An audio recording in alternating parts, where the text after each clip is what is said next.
بسم الله الرحمن الرحيم. الرحمن علم القرآن، خلق الإنسان علمه البيان. الشمس والقمر بحسبان، والنجم والشجر يسجدان، والسماء رفعها ووضع الميزان ألا تطغوا في الميزان وأقيموا الوزن بالقسط ولا تخسروا الميزان. والأرض وضعها للأنام، فيها فاكهة والنخل ذات الأكمام، والحب ذو العصف والريحان.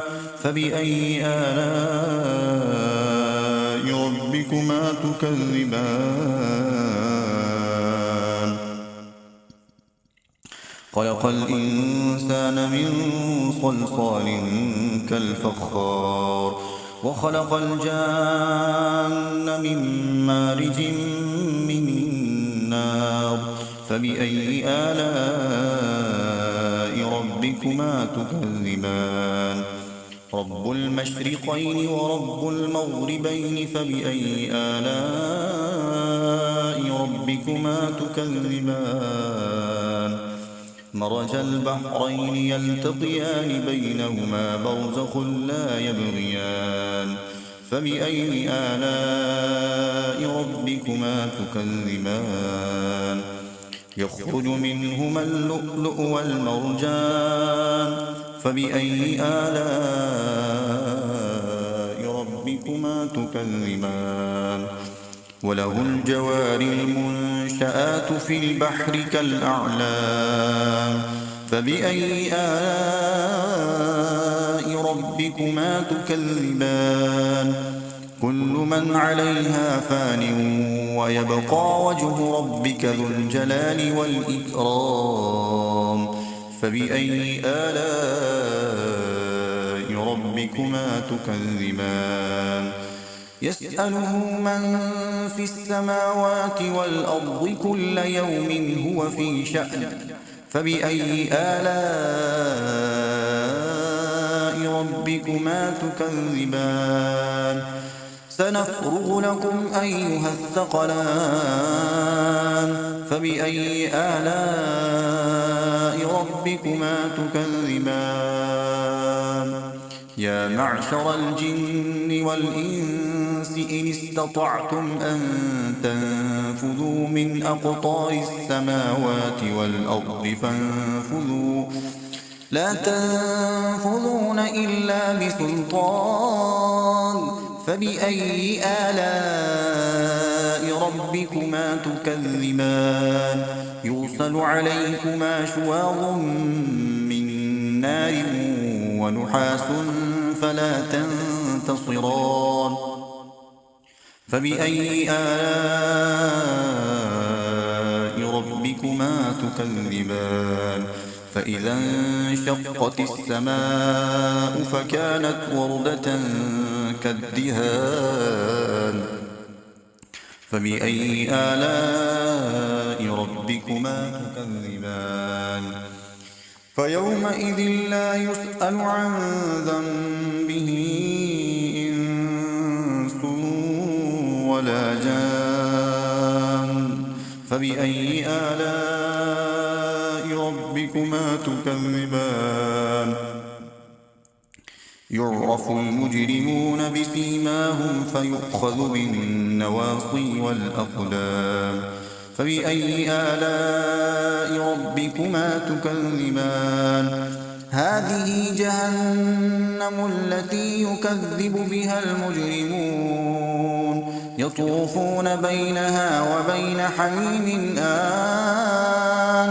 فبأي آلاء ربكما تكذبان؟ ولمن خاف مقام ربه جنتان.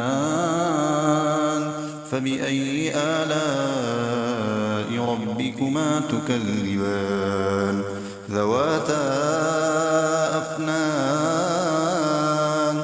فبأي آلاء ربكما تكذبان فيهما عينان تجريان فبأي آلاء ربكما تكذبان فيهما من كل فاكهة زوجان فبأي آلاء ربكما تكذبان